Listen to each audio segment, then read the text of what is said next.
Hey Exiles, Chronic Painless here with the first weekend update to my Blade Vortex League Starter build guide and patch 3.27.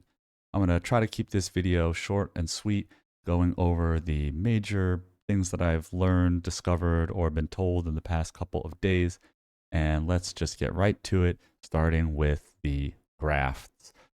A lot of power coming from these, of course. They are the borrowed power from the league. I have not felt a ton of effect from the various damage dealing ones. However, the Preserving Stillness from Tool and the Heart of Flame from Zoth have been extremely palpable in how much survivability they've provided. The Tool Graft gives an Aegis that seems to stack with Steel Skin, doesn't put it on cooldown. The Heart of Flame will block the Steel Skin cooldown. However, it also seems to stack with Preserving Stillness and Steel Skin somehow. I really am not sure how these skills are supposed to work, if this is how it is, but this is the way it seems to be working right now, and basically almost doubling my hit points with extremely high uptime. And this is made even better by the heraldry. You don't want to be relying on Frostbomb or some sort of on-hit chance for your exposure. What you want is constant exposure all the time, because that's how the Preserving Stillness actually triggers. It's whenever you apply exposure to an enemy. And so with the heraldry, this will have just incredible uptime, especially if you can get one that has increased cooldown recovery rates or increased duration. I also highly recommend trying to target increased graft blood gained. I don't know if having this on both of them stacks, but either way, you're going to want it on both just in case. And this will just give you increased access to the league mechanic, a huge amount of scaling. Right, 25% increased league mechanic sounds pretty good to me. 45% would be even better, since the blood is the literal lifeblood of the league. Highly, highly worth targeting that mod. Still need to experiment with some of the other DPS ones, but haven't been terribly impressed so far because, I'm killing and blowing everything up anyway. What I need help with is staying alive, and that's what these are providing, and so I'm quite thankful for them. As far as foulborn uniques are concerned, still exploring there, but one of the biggest things that has been discovered is this double foulborn Berek's Respite. This is making ignited enemies explode, but that fire damage can't deal or can't ignite. Shocked enemies explode for lightning damage, but that can't shock. However, when you're an Elementalist, Shaper of Storms will make your fire damage shock. Shaper of Flames will make your lightning damage ignite. And with those powers combined, you have literally guaranteed chaining explosions as long as there's still any amount of monster density in order to let those chains happen.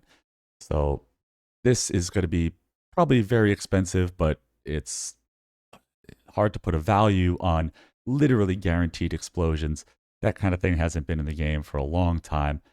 Maybe eventually going to want to replace this with an explode chest as you really start scaling much higher levels of damage output. But for now, this has been just incredible, palpable explosion value. If you can snag one of these, highly, highly recommend it. But in order to make it work, you do have to make a couple of adjustments. Most notably, you're absolutely going to want to replace Frostbite with Elemental Weakness. Of course, dealing all this lightning and fire damage. Frostbite isn't going to do anything for that. Elemental Weakness is going to be huge.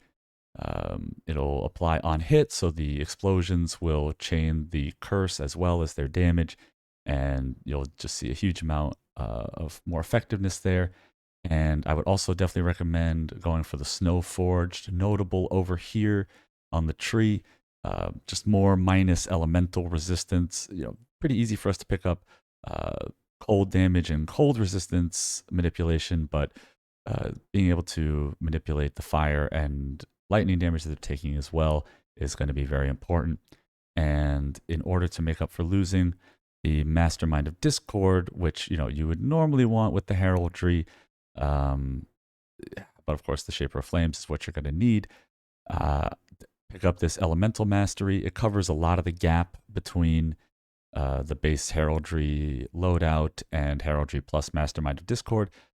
This Mastery won't stack with the Mastermind of Discord, and so definitely worth picking up if you are ever finding yourself without this. Lastly, I want to talk about how I've been escaping from the Hive Encounters. The Wave 24, once you complete that, you of course have to escape, run away, and that is very difficult, or at least was very difficult, because it's a huge pulse of physical damage that's coming out constantly. Obviously, getting hit by huge pulses of physical damage is the last thing this build wants to do, especially when they can't be frozen or stopped in any kind of way. So we have to rely on standard tankiness, good old-fashioned mitigation, and that means Dawnbreaker. I use this in a weapon swap. This would be my main weapons, and I would give up Hatred, one of my Elemental Heralds, right? You still want the other Elemental Herald so that you can get the Heraldry Aegis combo going, but taking off these three in favor of Determination and maybe Arctic Armor. You have to time this well in order to see any benefit from it, but it kind of seemed like it couldn't hurt, so I'm giving it a try. However, just Determination and the Dawnbreaker shield, right? The Dawnbreaker, of course, giving that armor and the Fizz taken as fire. Those together are more than enough to trivialize the escape from the Hive. That's all I've got for this video. If I have forgotten to address anything, I'll make sure to do so in the Discord, on the stream, in the comments here. So make sure you're staying tuned for all of that. Always try to share whatever I'm discovering in the Discord as soon as possible. For now, though, I just want to get back to blasting because this is a super fun league. I'm having a great time. BV is popping off. And so that's what I'm going to go do. In the meantime, try to stay painless.